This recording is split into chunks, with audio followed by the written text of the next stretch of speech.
Bonjour mesdames et messieurs et bienvenue à vous dans votre émission Ma famille, ma vie. Aujourd'hui, on est le mardi 13 décembre 2022.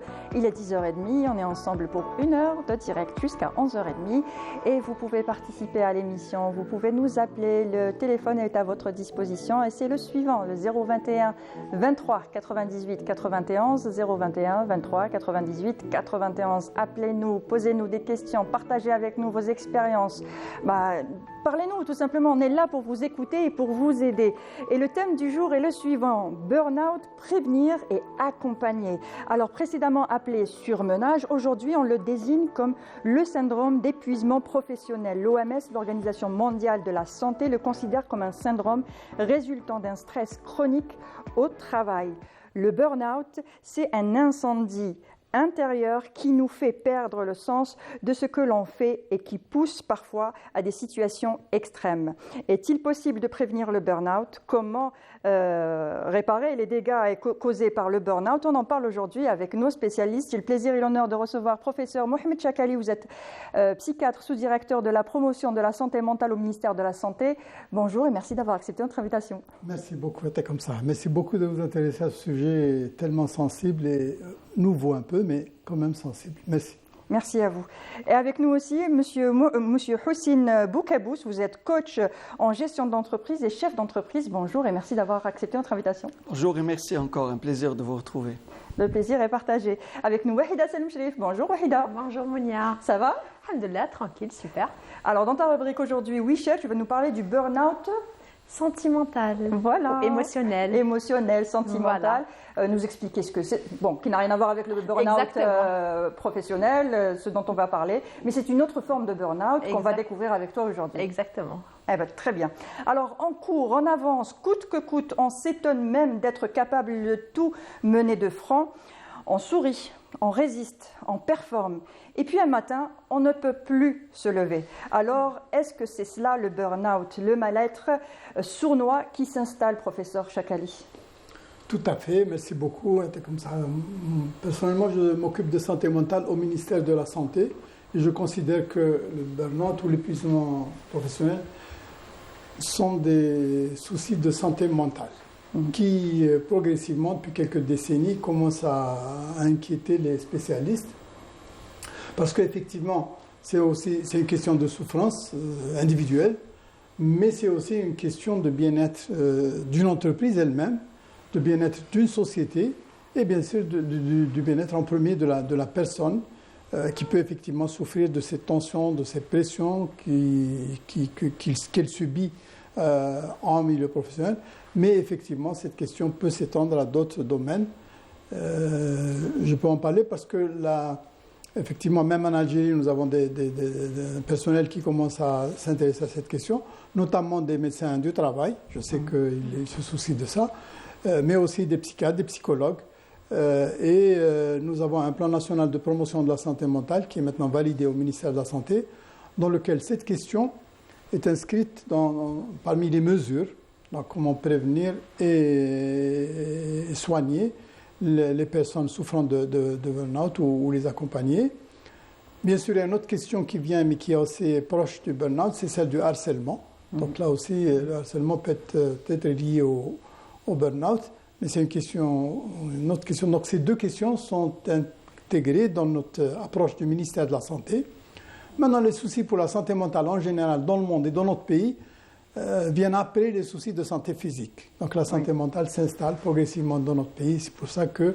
Il y a une forme de déni en quelque sorte de la santé mentale, dans le sens où physiquement ça va, on peut toujours se lever, on peut toujours venir travailler, on peut toujours faire ses obligations. Donc le mental, on peut prendre un petit peu de repos, ça ira mieux plus tard. Oui, déni, je ne peux pas dire ça, mais une mauvaise compréhension, idées reçues, culture, cela dit. Donc dans notre esprit, une souffrance mentale est une souffrance tant qu'elle n'est pas matérialisée, tant que ce n'est pas un bras gonflé, quand ce n'est pas une douleur physique.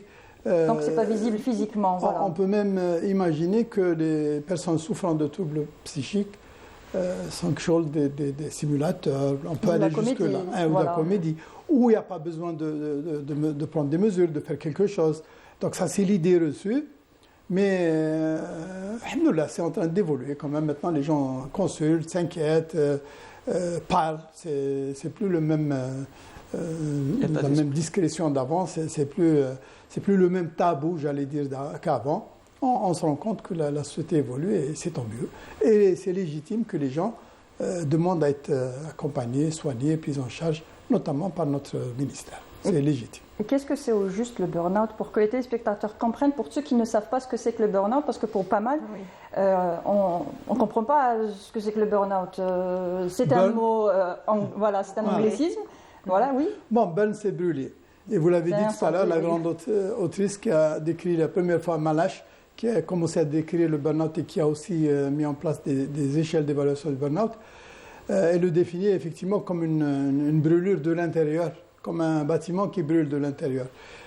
De l'intérieur, pourquoi? Parce que ça n'apparaît pas, parce que c'est un incendie intérieur, il n'apparaît pas, alors qu'il occasionne des dégâts qui peuvent être énormes pour l'individu, pour le groupe, pour la famille. Donc, c'est un incendie intérieur, aussi. Donc c'est une souffrance qui est liée à un état de pression dans laquelle peut se trouver, et les gens qui travaillent me comprennent très bien là, cette pression qu'on cache, qu'on subit, qu'on n'ose pas, pour des raisons souvent objectives, parce qu'on peut être envoyé du travail, on peut être mal considéré, on peut être pointu du doigt.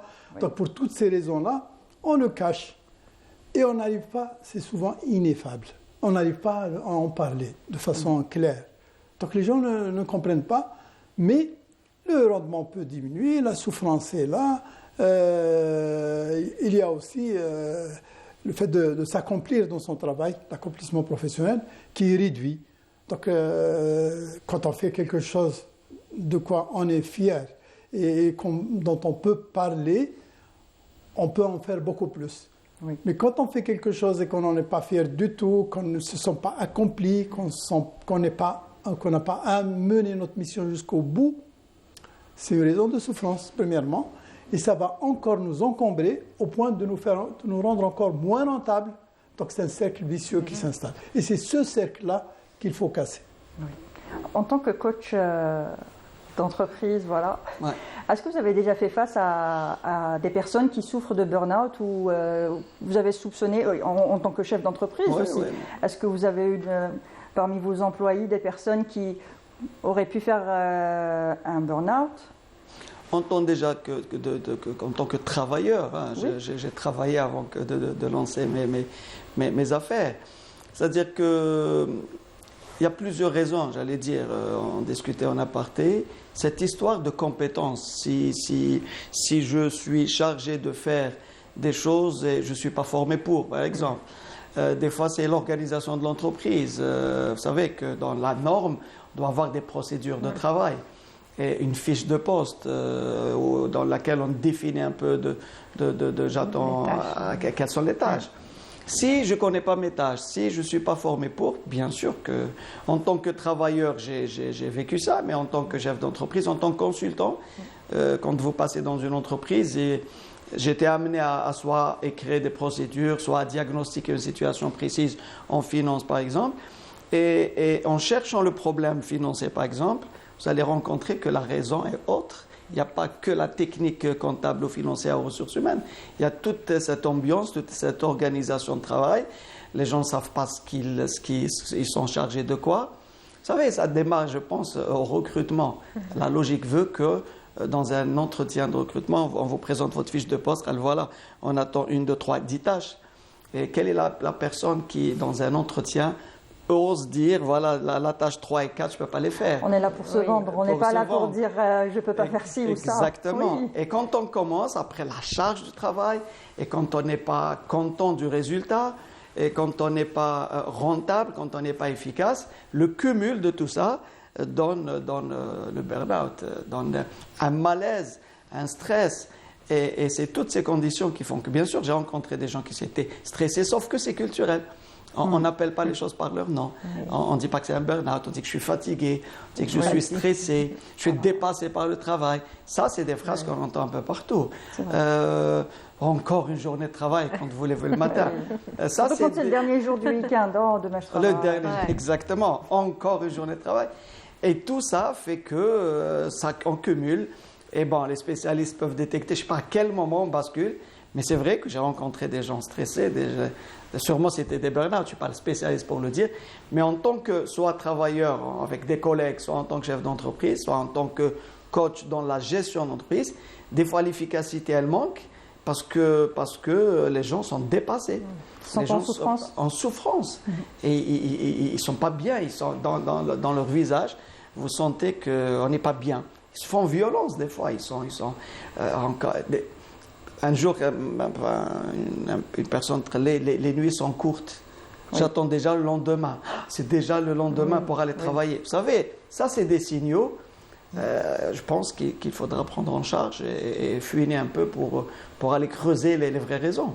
Exactement. Alors, est-ce qu'on peut dire que trop de travail, trop d'idéalisme et trop d'investissement est à l'origine du burn-out, professeur Chakali ? Quand on veut trop bien faire les choses, quand on veut se surpasser sans prendre en compte notre état physique ou psychique. Bien sûr que ce côté un peu parfaitiste, idéaliste, un travailleur peut effectivement conduire plus facilement à une souffrance parce que le travail n'est jamais parfait, il y a toujours des choses qui manquent. Donc si on veut absolument que le travail soit parfait, on ne peut que souffrir et le travail ne sera pas parfait. Donc là, c'est une question de formation, parce que ça a été exposé. Par exemple, d'abord la définition des tâches. C'est une chose essentielle. C'est-à-dire quand on donne à des travailleurs ou à des employés des tâches qui ne sont pas bien définies, on est sur des domaines frontières qui peuvent nous exposer. Et donc l'organisation du travail avec la définition des tâches, c'est fondamental. Donc une fois que ces tâches sont définies, on peut aller à cette question de l'exercice de la tâche, c'est-à-dire l'accomplissement de la mission. Et là, bien sûr, selon nos personnalités, on est différents. Et on peut prendre cette tâche très différemment. Et nous connaissons tous dans le milieu de travail autour de nous comment les personnes sont différentes. Il y a des gens qui prennent à cœur ce qu'ils ont à faire, il y a des personnes qui le font moins, il y a des personnes qui, à la limite, ne s'intéressent pas du tout et ils sont prêts à être envoyés. De toute façon, ils sont notés, et ils ont des moins, et finissent par soi. Ils sont là pour un salaire et non pas pour la passion du travail. Maintenant, ce qui nous intéresse, nous, ici, c'est la souffrance au travail. Donc la souffrance, elle est très inégale. Elle peut être, chez quelqu'un qui est parfaitiste, elle est plus amenée à être là. Mais quelqu'un qui est parfaitiste et compétent peut se prémunir. Parce qu'avec sa compétence, il va limiter le nombre de points négatifs qui peuvent sortir de son travail. Donc vous voyez bien que les choses sont complexes, que ça tient compte de la personnalité du sujet, de l'organisation du travail, de la répartition des tâches, de tout un environnement, j'allais dire même extra-professionnel, de loisirs, de vie familiale. Parce que ça se répercute sur la vie familiale. C'est extrêmement compliqué, ça touche à tout. Et là, comme ça touche à tout, ça n'est pas la question d'un secteur, celui de la santé. C'est une question d'environnement professionnel, d'environnement même social. Le fait d'aller par exemple au théâtre, au sport, contribue à réduire. Et c'est ça les côtés, quand je dis accompagner et prévenir, c'est ça. C'est-à-dire que la circulation, tout peut y être là. Oui, surtout les encombrements le matin et le soir. C'est vrai que ça stresse beaucoup. Donc il y a tout un système qui doit s'organiser de façon à réduire cette souffrance au travail.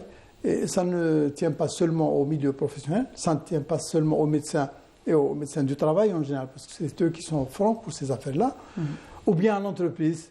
Parce que là aussi, quelquefois, il y a lieu de jeter la pierre à l'entreprise. Quelquefois, c'est l'entreprise qui est défectueuse, qui n'est pas organisée, qui cherche que le profit.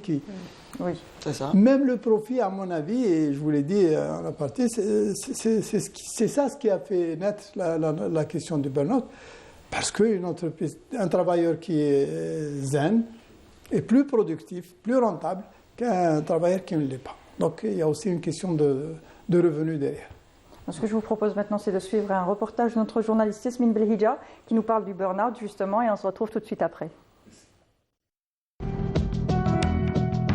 L'état de fatigue constant non soulagé par le repos, l'épuisement mental et émotionnel, le manque d'énergie, la surcharge ou le stress. Pensez au burn-out, autrement défini comme un épuisement professionnel. Le burn-out, on peut dire que c'est la fatigue intense c'est l'épuisement professionnel. Surtout, on le trouve chez les patients, en fait, chez ceux qui sont très perfectionnistes ou bien enthousiastes, les gens qui donnent plus pour leur travail. Donc, en réalité, on peut dire aussi que le burn-out, on peut le trouver dans le milieu, pas que le milieu professionnel, mais par exemple dans notre vie personnelle et familiale. Si on donne tout le temps beaucoup, on peut arriver au burn-out. Si vous êtes épuisé et que vous ressentez une diminution dans vos engagements habituels, vous perdez goût de réaliser vos activités. L'inquiétude, l'anxiété font partie de votre quotidien. Vous souffrez d'insomnie et de migraine. Consultez. Une prise en charge médicale est indispensable. Parmi les symptômes du burn-out, c'est l'irritabilité, l'émotivité. C'est des gens qui sont toujours à fleur de peau, ils sont très irritables, qui sont très sensibles à leurs émotions. On trouve aussi des symptômes physiques comme la fatigue intense, des troubles du sommeil, de perte d'appétit, une perte de poids. Et tout ça, c'est suite à une fatigue qui est vraiment plus morale que mentale. Déjà, ça a commencé progressivement. C'était des journées où ça se passait mal, d'autres qui étaient bien. Par la suite, ça a commencé à être de plus en plus fréquent et je me sentais très très mal, très mal au boulot. J'avais la boule au ventre, j'avais du mal à respirer, j'avais juste envie de partir, de quitter les lieux et de partir. Quand certains de ces signes deviennent chroniques, il est important de prendre des mesures, se détacher de sa source de stress et demander l'aide d'un professionnel. Une thérapie vous apprendra comment vous libérer du stress et à le prévenir. Ce qui est très dur, c'est que je sens que je suis dans un environnement très toxique. Je ne suis pas la seule à en souffrir au travail. Donc, c'est le stress du boulot que, on va dire, je ne sais pas si ça se dit, que je ramène à la maison et que ça se transmet. Que je transmets à tout le monde, tout mon entourage. Voilà. Justement, moi, ce que je vous propose, un accompagnement. Justement, c'est une période difficile de votre vie. On va commencer par prendre un congé. Votre cerveau a besoin de se reposer. Oui. Donc, on prendra un congé pour un moment et on verra aussi s'il n'y a pas de troubles associés pour essayer d'éliminer tout ça. Et à ce moment-là, on va commencer notre prise en charge pour éviter, désensibiliser déjà et de retraiter un petit peu le cerveau pour qu'il puisse refonctionner normalement.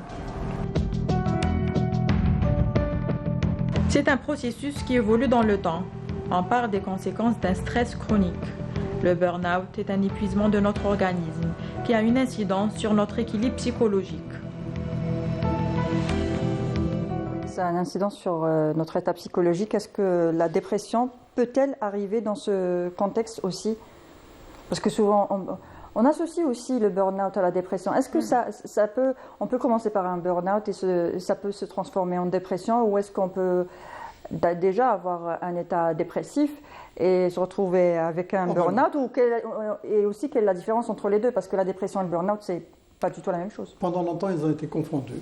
Pendant longtemps, on confondait. Maintenant, les définitions et les classifications sont très claires et les symptômes sont bien définis. Maintenant, ce qu'il faut absolument retenir, c'est qu'il y a vraiment un parallélisme entre la dépression, les états dépressifs et le burn-out, parce que beaucoup de symptômes reviennent.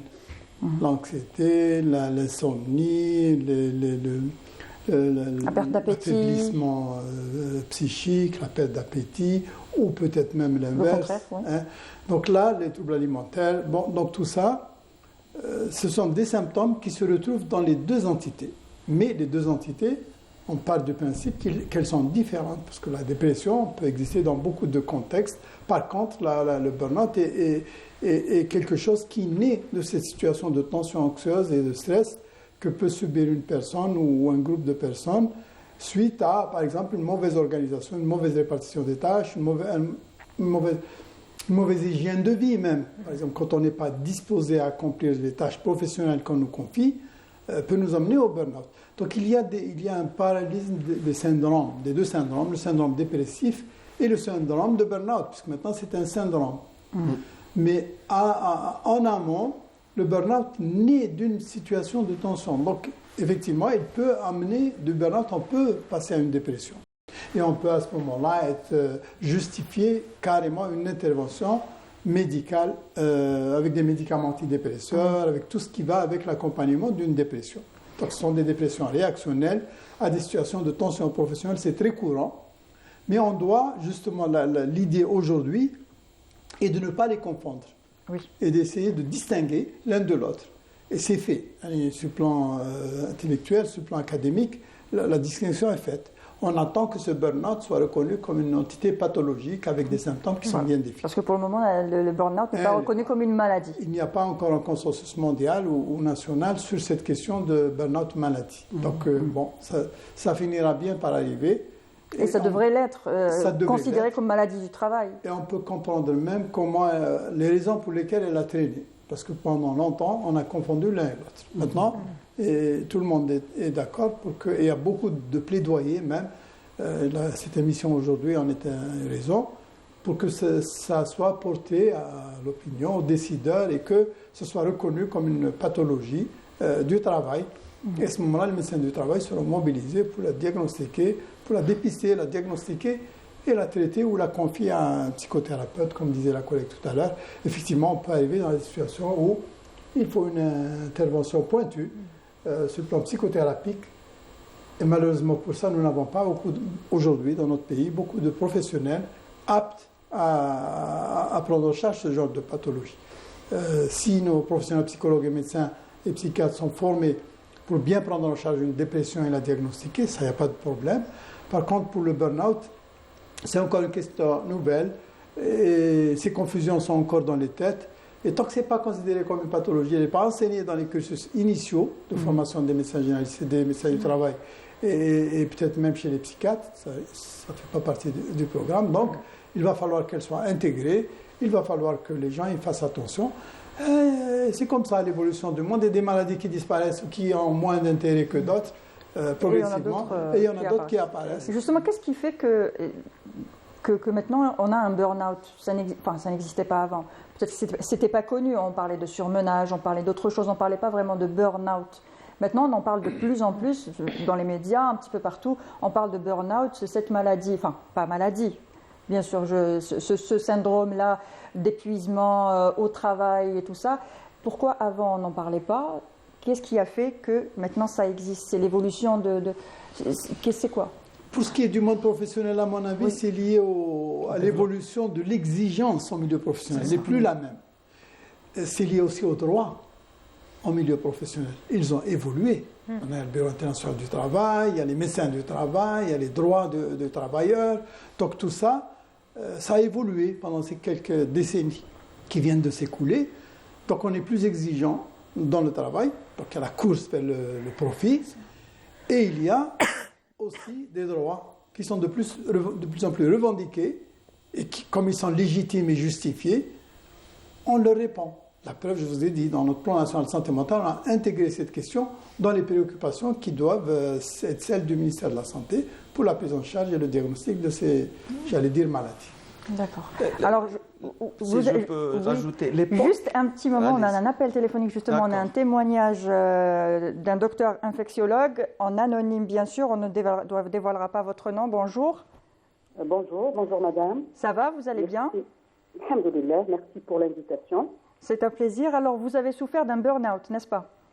Effectivement, comme je suppose, comme beaucoup de médecins qui ont exercé durant cette période qui était très dure, une épreuve très dure à vivre, effectivement. Avec la pandémie du Covid, voilà.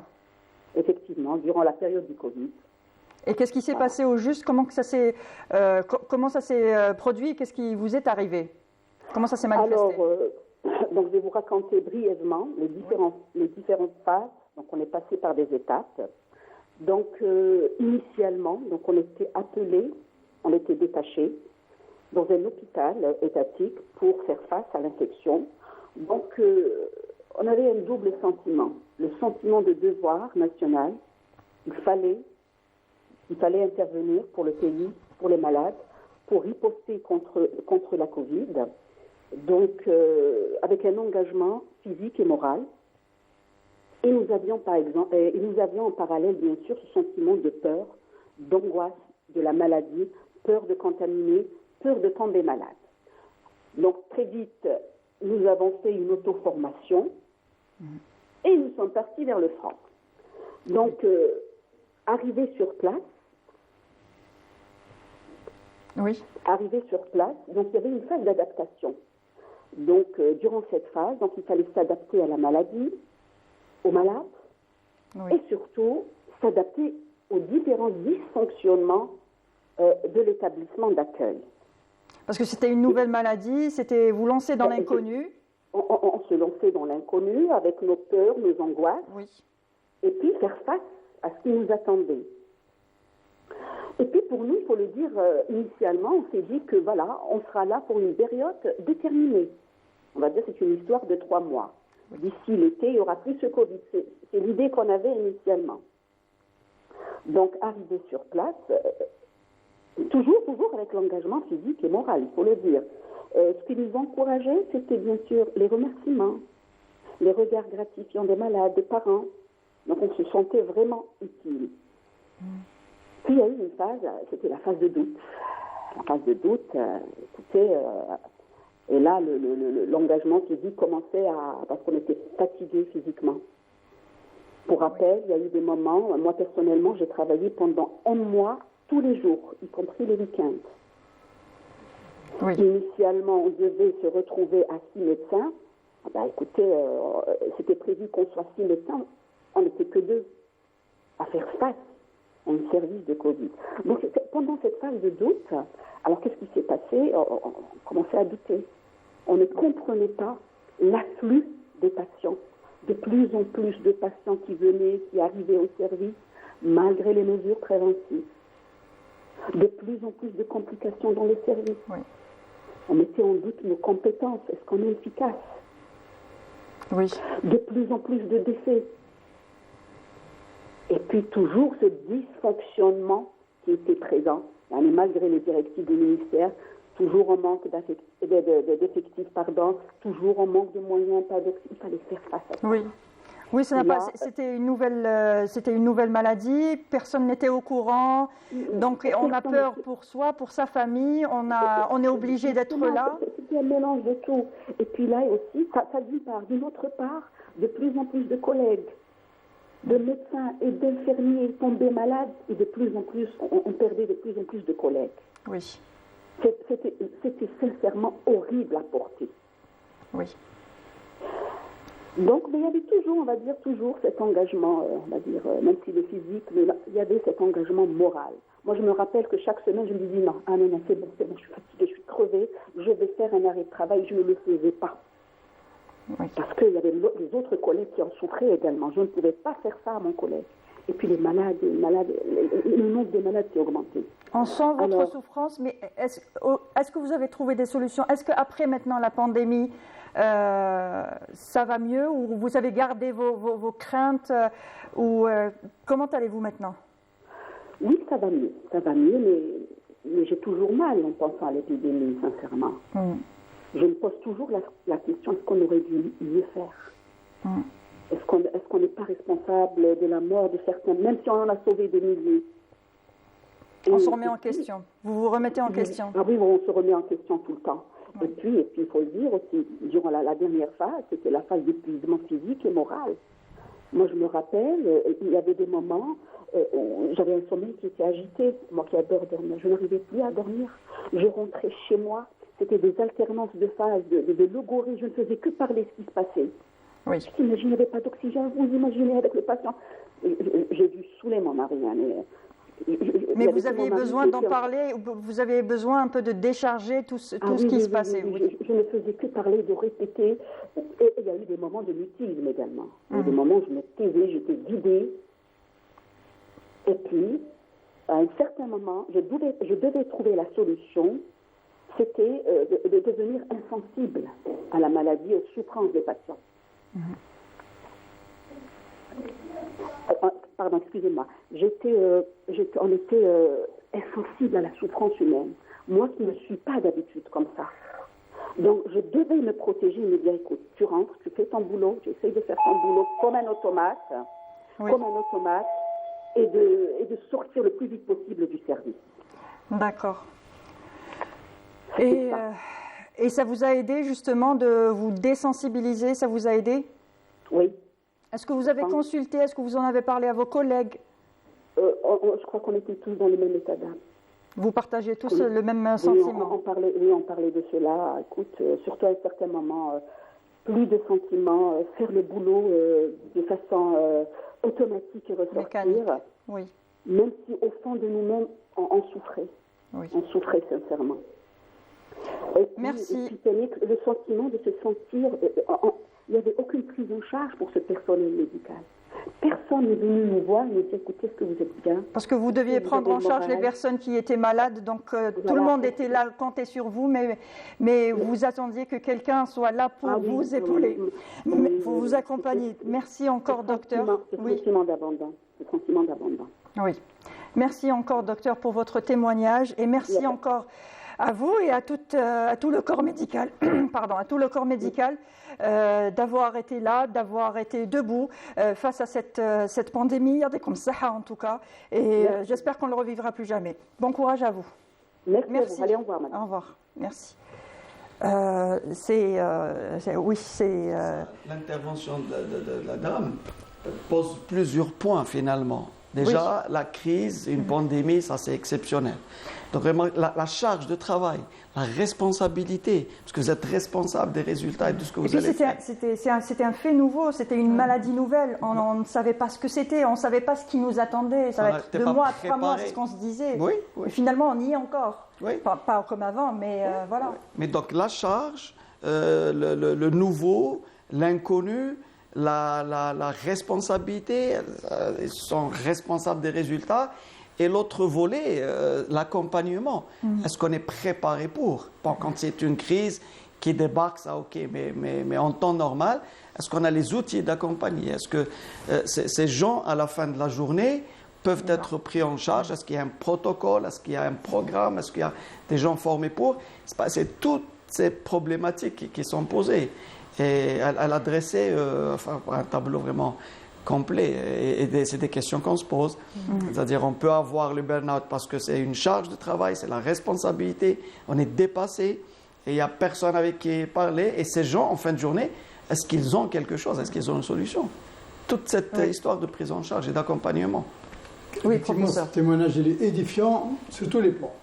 Il est édifiant sur le plan de la symptomatologie. Pratiquement, la collègue là a cité pratiquement tous les symptômes, même si on n'avait pas eu le temps de tout dire, de sa souffrance. On se rappelle tous comment les équipes médicales étaient exposées à cette tension dans cette situation exceptionnellement exceptionnelle et Inch'Allah, ça ne reviendra plus. Mais on peut en tirer les leçons pour des situations moins catastrophiques.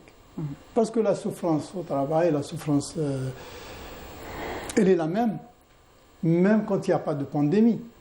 Les personnes qui sont exposées à des charges pour lesquelles ils ne sont pas formés, ils ne sont pas préparés ou ils ne sont pas outillés, vont souffrir la même chose. Ça doit être... justement, cette question est revenue encore plus au niveau de l'OMS et même au niveau du ministère de la Santé, est revenue à l'occasion de la pandémie. Et comme on a dit déjà, on s'occupait plus d'oxygène et de lits, et ça se comprend à l'époque, et on s'est peut-être mal occupé même de nos professionnels sur le plan de la santé mentale.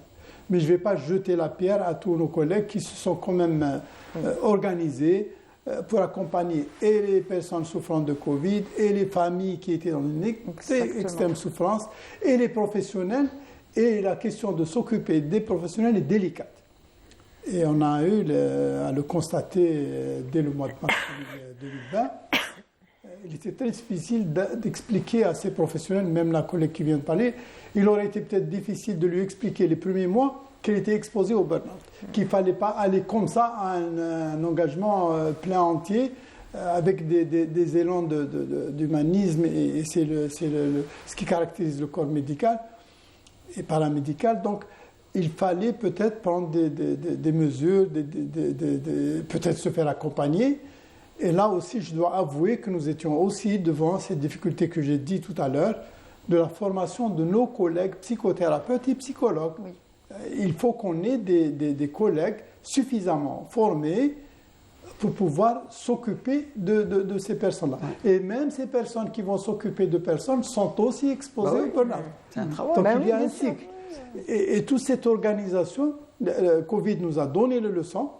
Au ministère de la Santé, bien sûr, on a noté tout ça, au point où on a pris des mesures. Il y a un dispositif d'accompagnement psychologique pendant la période Covid que nous sommes en train d'étendre à toutes les situations de crise.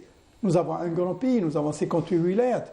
Je peux vous dire que dans les 58 wilayats, il y a maintenant un point focal qui intervient en situation de crise pour s'occuper des victimes, bien sûr, de catastrophes et d'incidents majeurs, mais aussi des professionnels quand ils interviennent, comme dans des tremblements de terre ou des inondations, ou bien pendant la Covid.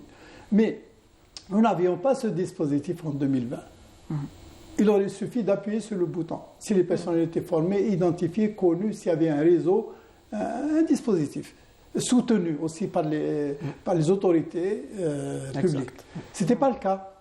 Aujourd'hui, on tombe vers ça. Absolument. Voilà. Aujourd'hui, je suis fier de dire que le ministère de la Santé s'organise pour que, s'il y a une autre catastrophe, on espère qu'il n'y en ait pas, mais aussi minime soit-elle. Parce que pour une personne, c'est la personne qui compte, il ne voit pas ce qui se passe ailleurs. Donc, il faut qu'on soit apte à nous occuper des victimes, des situations difficiles, mais aussi des professionnels qui interviennent dans des situations difficiles. C'est toujours la même chose. C'est-à-dire, pendant les tremblements de terre, c'est la même chose. On met les gens dans une situation de travail obligée, comme ils ne peuvent pas reculer, ils n'ont pas les moyens de le faire, ils ne savent pas ce que c'est, ils n'ont pas les outils. Quelquefois, ils n'ont même pas de quoi manger, s'entretenir, dormir, etc. Boumerdès, je me rappelle très bien. Et puis ils sont là parce qu'il y a une catastrophe naturelle et il faut être debout, il faut essayer de sauver le maximum de personnes. Absolument. Donc on s'oublie aussi quelquefois et on se dit, pour sauver une vie, il faut tout faire. Ça fait partie des choses à faire à froid, avant qu'il n'arrive une catastrophe. Et nous sommes un pays où il y a beaucoup de catastrophes naturelles, épidémiques, ferroviaires, aviaires. Donc il y a des... Maintenant même le monde n'est plus le monde serein qu'il était. On voit bien ce qui se passe autour de nous. Les tensions sociales, elles sont extrêmes, Donc il faut se préparer en avance à ça, parce qu'on n'est pas à l'abri d'une autre catastrophe, que ce soit naturelle, que ce soit une autre pandémie ou autre. Mais il y a une question que je voudrais vous poser par rapport justement au burn-out. Est-ce que c'est dans tous les secteurs d'activité que ça arrive, ou il y a des secteurs où on est plus... exposé, voilà. Mais là, si vous permettez, c'est-à-dire nous sommes en train de parler de situations catastrophiques, pandémie. Le burn-out, c'est tout le temps. Une personne qui est en burn-out, c'est la pandémie toute l'année, tout le temps. C'est-à-dire que ça, c'est des dispositifs magnifiques quand on réfléchit sur des dispositifs de catastrophes, etc. Mais au-delà des catastrophes, moi, j'ai rencontré des personnes, quand ils sont en situation de burn-out, c'est la pandémie tout le temps, tous les jours. C'est-à-dire que... pour moi, pour la personne qui est dedans, l'extérieur n'existe pas. C'est la fin du monde. C'est la fin du monde. Et pour répondre à votre question, est-ce que c'est dans tous les secteurs? Dans tous les secteurs, là où il y a une personne qui travaille, puisqu'on parle de monde professionnel, il y a une tâche, il y a une personne, il y a une situation, et tout le monde est concerné, et tout le temps, à tout moment. C'est ça, c'est-à-dire qu'il ne faut pas attendre des crises. Et c'est toute cette organisation qu'il faut mettre au niveau de l'entreprise, et la personne est responsable aussi, notre hygiène de vie. On pourra tout à l'heure parler de qu'est-ce qu'il faut faire. Mais il n'y a pas que l'organisation du travail. Et puis l'époque, tout à l'heure, vous avez dit, l'époque est différente. Ce n'est pas, cette technologie, ces évolutions, avant, est-ce qu'on ne parlait pas parce que la personne a travaillé à côté de sa maison, les tâches étaient très simples. Là, il suffit si vous jetez un coup d'œil sur l'autoroute le matin, les gens d'Alger partent... C'est pas possible pour arriver à temps, déposer les enfants. Mais il y a un dessin, je ne sais pas si c'est extraordinaire. Les gens d'Alger sortent vers Boumerdès, les gens de Boumerdès arrivent ici. Rajoutez à ça les enfants qu'il faut déposer. Donc le quotidien n'est pas le même. Et puis stresser toute la journée en pensant aux encombrements qu'on va retrouver le soir en rentrant à la maison. Est-ce qu'on aura le temps de passer un petit moment avec les enfants? Est-ce qu'on aura le temps de dîner tranquillement, sereinement? Le docteur a dit tout à l'heure, ce n'est pas que le secteur de la santé. L'entreprise comme entité, nous en tant que personnes et en tant que ménage, les infrastructures routières, les transports, ce programme culturel, parce que en tant que personne, nous sommes responsables de la chose. Qu'est-ce qu'on met dans nos journées? Et l'environnement est là, on ne va pas le changer, mais tout le monde, chacun dans sa spécialité, comment il peut travailler et militer pour éviter, mais tout le monde est responsable. Et pas que, j'insiste, que dans les crises et les pandémies. La personne qui est en burn-out, c'est la pandémie tout le temps. Tout le temps. Voilà. Quels sont justement les signaux d'alerte qui montrent qu'on est en train de tomber dans un burn-out? Avant de dire ça, je voulais dire quand même que les secteurs, les secteurs les plus touchés, tout peut être touché. Mais en tout cas, dans le domaine de la santé, il y a certains domaines qui sont peut-être plus exposés que d'autres. Même dans les différents métiers, il y a des métiers dans le même secteur qui sont plus exposés que d'autres. Je donne un exemple comme ça rapidement, mais pour la santé, par exemple, nous avons identifié les secteurs, les services qui soignent des malades atteints de cancer, les services qui s'occupent d'enfants, les services qui s'occupent de la réanimation. Ils sont en premier par rapport aux autres disciplines. Ça donne la santé. Donc il y a des disciplines plus exposées que d'autres. Maintenant, parmi les secteurs, il y a aussi des secteurs oubliés qui sont par exemple les corps de sécurité, les décideurs, qui sont toujours exposés. Mais souvent, avant, on disait que c'était plus les responsables et les décideurs qui avaient une tension, une pression sur eux. Donc c'est ce qui faisait qu'ils pouvaient faire un burn-out. Maintenant, on dit que c'est tout le monde qui peut le faire. Il ne faut pas les oublier. Les décideurs, les journalistes, qui sont toujours dans des situations de stress, vous le savez mieux que moi. Donc il y a des corps de métier qui sont plus exposés que d'autres. En dehors de ça, les banquiers, mais en dehors de ça, quand je dis décideur, c'est par exemple le responsable de la banque. C'est lui qui signe, c'est lui qui... Bon, il y a des postes qui sont plus exposés que d'autres. Il y a des secteurs, mais tous les secteurs peuvent être touchés. N'importe quel secteur peut être touché. Bon, pour ce qui est des symptômes et peut-être des signes d'alerte, il y a l'état anxieux, c'est-à-dire le fait d'être tendu sans raison. Le fait d'être comme ça, sous tension, sans raison, peut-être même quand on ne fait pas le lien entre un burn-out qu'on est en train de subir dans une entreprise et notre état de tension, avec toutes les erreurs qu'on peut commettre. Et bien sûr, là, vous comprenez bien les risques auxquels peut être exposée une personne quand elle est... en burn-out. Oui, quand elle est en burn-out, elle va faire des bêtises qui vont encore se retourner contre elle et aggraver son burn-out parce qu'il ne réalise pas ses tâches. Exact. Donc il y a un cercle qui s'installe. Donc le fait d'être sous cette tension avec une espèce de trouble du jugement, les insomnies, la collègue en a parlé tout à l'heure, bien sûr, les troubles du sommeil. Bon, les troubles du sommeil, souvent, ce sont des troubles à l'endormissement, mais ça peut être aussi des réveils des nocturnes. Donc c'est les symptômes qui doivent nous alerter. Mais au niveau professionnel, c'est surtout, à mon avis, les questions d'équilibre au travail. Équilibre, c'est-à-dire on peut travailler avec plaisir, on peut travailler avec peine, comme je l'ai dit. Donc ce sont des personnes qui se mettent à travailler tout le temps dans la peine, tout le temps en voyant les journées trop longues et les nuits trop courtes. Donc ça, c'est des signes d'alerte qu'on est dans cette situation. Maintenant, si on va aller aussi vite à la collègue a parlé, vous avez posé la question du partage. Est-ce que les gens partageront entre eux? Ça, c'est fondamental. Et malheureusement, chez nous, c'est pas la tradition.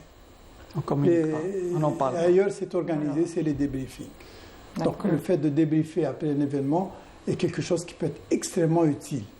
Parce que souvent, quand on est dans cette tension-là, on ne voit plus les choses comme il faut les voir. Il faut se décharger de tout ce qu'on a à l'intérieur pour pouvoir analyser. Mieux percevoir les choses. On a tendance à les dramatiser, on a tendance à se sentir un peu humilié. Prendre du recul par rapport à ce que le directeur n'avait pas l'intention d'humilier. Voilà. Donc ce sentiment, il est individuel, il est en nous. C'est ça. Donc tout ce ressenti, à mon avis, il rend compte de l'effort à faire au niveau d'une entreprise pour que dans un débriefing, par exemple, la fin de journée ou bien... On en parle. Le directeur explique bien à la personne que ce n'était pas du tout ça. Il peut même demander des excuses, c'est une occasion. Et la personne peut mieux formuler son vécu. Au lieu de le lire comme ça, comme il a voulu le lire, et de le garder comme une épine qui ne voudra pas ensuite sortir. C'est ça, c'est Très ça, bien. c'est ça. Ce que je vous propose, c'est de passer à la rubrique de Wahida Salem Chérif WeShare. On va faire une petite pause pour parler d'une autre forme de burn-out et revenir pour les recommandations et les solutions. WeShare, tout de suite.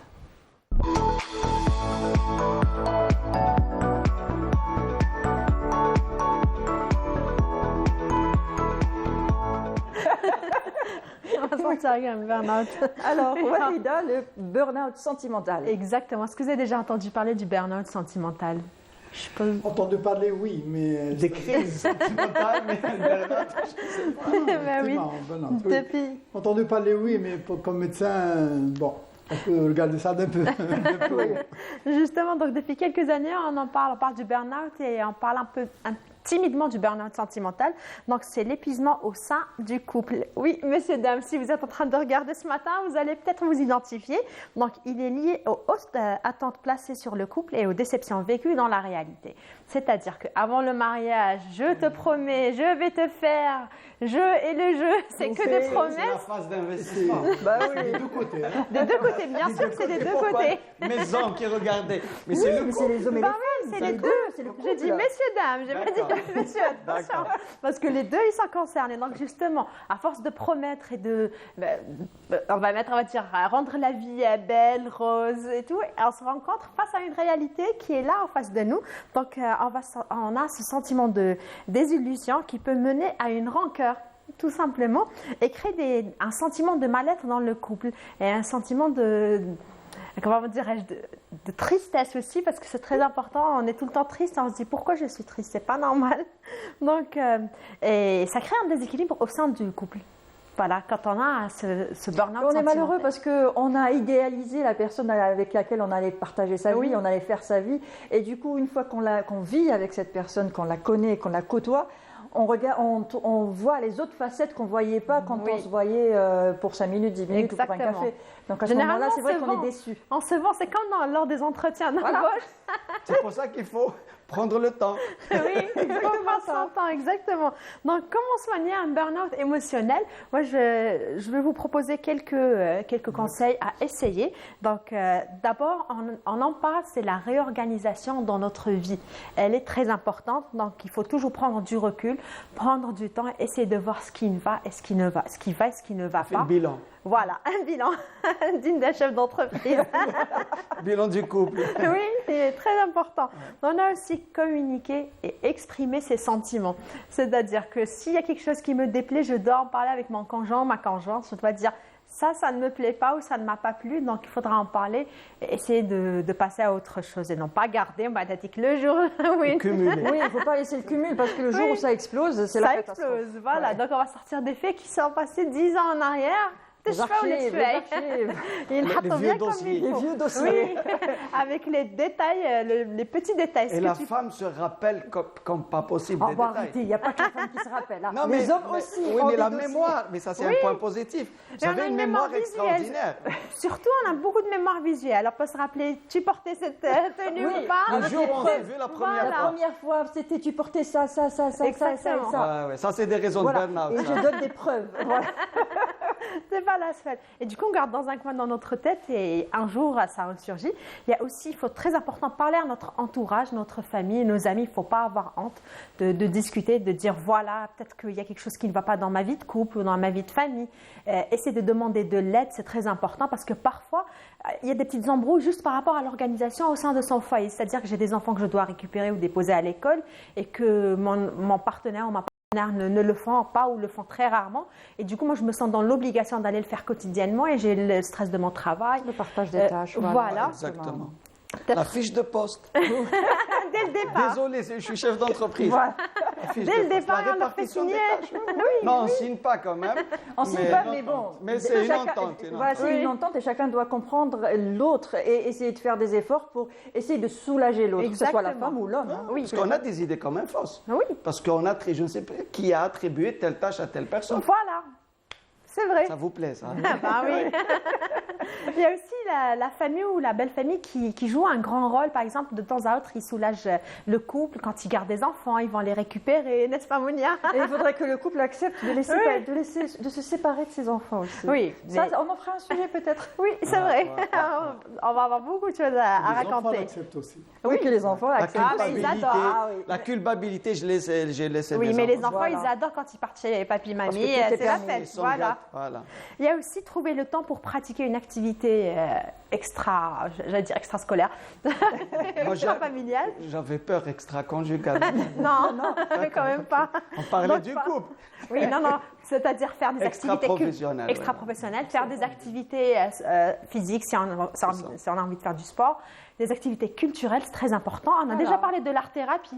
Faire Et de la randonnée. associative aussi, il faut Et aller avoir dans- son temps pour le Voilà. couple, sortir, programmer des Exactement. choses ensemble. Exactement. Essayer de se faire un dîner une fois de temps en temps. C'est pas une fois, pas tous les jours, mais une fois par mois, on va dire. Une Exactement. fois tous les 2 mois, on se dit, ce soir, on va se retrouver tous les deux ensemble. Exactement. Et parfois même juste marcher 30 minutes ensemble ou faire des courses. Parce qu'on a remarqué souvent quand on fait des courses en couple, on discute. On se bagarre.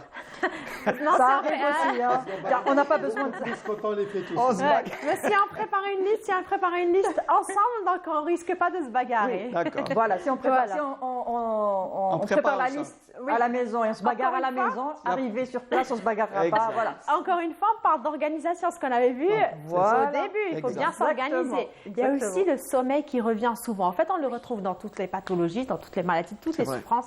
Dès qu'on a mal quelque part, on dort peu et on se dit déjà, il est 6 heures du matin, mon Dieu, la nuit, elle était courte. Ben, il faudra essayer de faire l'effort de dormir, de faire des nuits longues.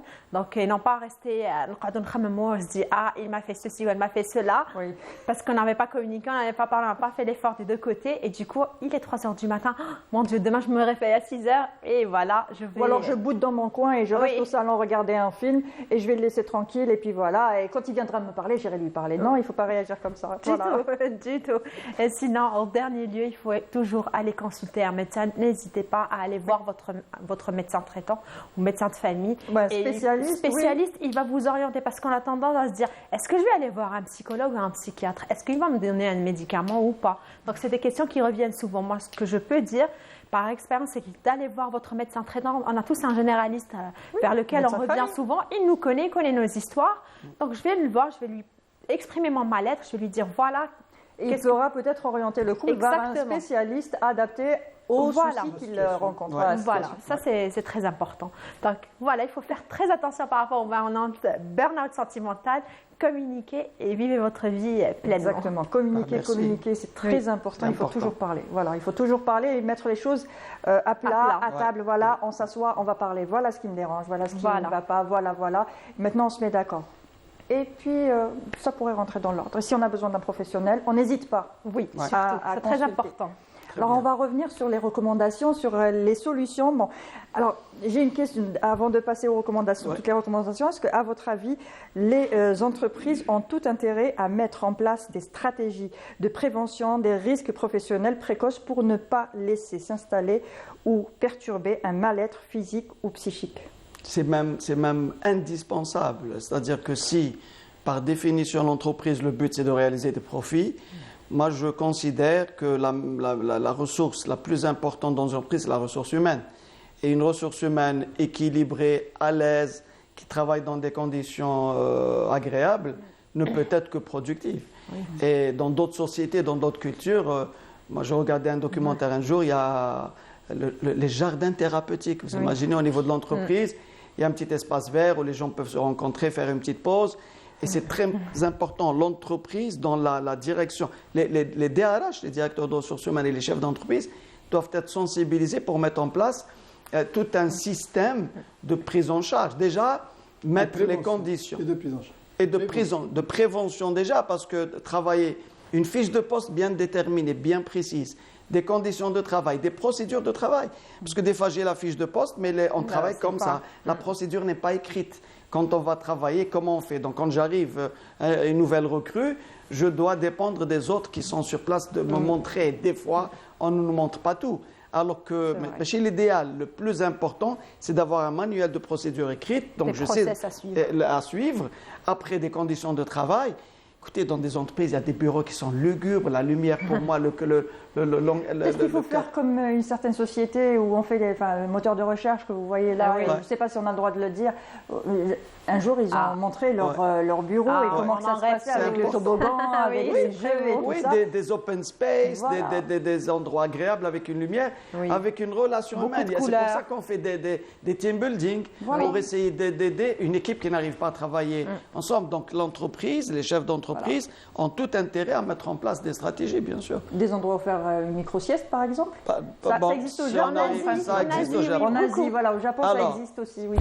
Dans notre culture, si on met sieste, micro-sieste, on peut mettre 10 minutes de sieste. Des sommeils réparateurs. Un sommeil réparateur, micro-sieste, pour reprendre un peu. Mais il faut éduquer les gens sur ça. Voilà, exactement. Voilà, exactement. Professeur Chakali, vos recommandations, parce qu'on est à la fin de l'émission. Oui, on peut rester toujours dans le profit. Une entreprise doit faire du profit. Mais dans le profit, il y a le fait de gagner de l'argent, mais il y a aussi le fait de gagner ses employés. Parce que quand on gagne ses employés, on a encore gagné de l'argent, on donnera plus de chances à l'entreprise de se maintenir. Donc, recommandation, c'est ça. Maintenant, la législation, elle n'est pas encore tout à fait adaptée à ces exigences modernes, actuelles. Et j'espère que notre législation évoluera de façon à consacrer des articles dans le Code du travail, par exemple, où on doit effectivement nous inquiéter pour le bien-être mental du travailleur en général. Donc là, bien sûr, ça prendra le temps que ça prendra. Ouais. Il faut évoluer dans les textes. Mais j'espère que dans nos textes futurs, on puisse introduire cette question. Et c'est un peu notre objectif dans notre plan national de santé mentale, parce qu'effectivement, il s'agit dans cette sous-direction où je suis, qui s'appelle sous-direction de la promotion de la santé mentale. Et cette question est une question de promotion du bien-être mental de tous, y compris des couples. Des couples. Et la personne, faites du sport, sortez. Oui. Il y a un programme culturel à côté. Il n'y a pas que le travail. On n'est pas pour que le ministère de la Jeunesse mette à disposition des équipements sportifs de façon plus accessible. Juste une dernière question, parce qu'on est vraiment à la fin de l'émission. Quand on fait un burn-out et que c'est bon, on ne peut plus se lever, on ne peut plus rien faire, est-ce que ça prend du temps de se remettre? Est-ce qu'il faut arrêter directement le travail, se reposer? Ça prend du temps, c'est 1 mois de congé, 2 mois? À mon avis, il faut consulter. Consulter la recommandation. Un psychologue, un psychiatre? Consulter un médecin de famille de préférence. Oui. Parce que le médecin de famille, plus il en connaît sur nous, plus il est capable de s'occuper de nous. C'est ça le plus important. Le médecin de famille, ça doit être... Et il faut reconnaître, d'abord il faut accepter. Des fois on n'accepte pas. Il y a des signes, faites attention, arrête-toi, mais on ne s'arrête pas. Il faut d'abord accepter et reconnaître qu'on est une situation de Ensuite, il faut consulter psychologue ou psychiatre à l'indication du médecin, du premier intervenant. Maintenant, à la limite, entre ne rien faire et consulter un psychiatre, il faut consulter un psychiatre. Maintenant, ils sont nombreux, ils sont formés. Adnan, Laïberg, il y a 1000 psychiatres en Algérie. On est capable de nous occuper de cette population. Peut-être pas comme on l'aurait voulu, mais quand même. Ouais. Très bien. Merci à vous, en tout cas, d'avoir participé à ce débat. Alors, je tiens à vous remercier. Professeur Mohamed Chakali, vous êtes psychiatre, sous-directeur de la promotion de la santé mentale au ministère de la Santé. Merci encore pour toutes ces informations. Monsieur Houssine Boukabous, vous êtes coach de gestion d'entreprise et chef d'entreprise. Merci pour votre participation. Merci à vous. Wahida, on se donne rendez-vous quand? Demain. Voilà. Demain aussi, on est là. Oui. De 10h30 jusqu'à 11h30, on sera en direct avec vous. Et bien sûr, n'oubliez pas de nous appeler. Appelez-nous, c'est très important. Et moi, ce que je vous dis, c'est essayer de ne pas laisser un travail exigeant ou compliqué nuire à votre santé. En parler à un professionnel, il pourra vous aider à retrouver votre plein potentiel. Prenez soin de vous, faites attention à vous et reposez-vous. Bonne fin de journée, à demain.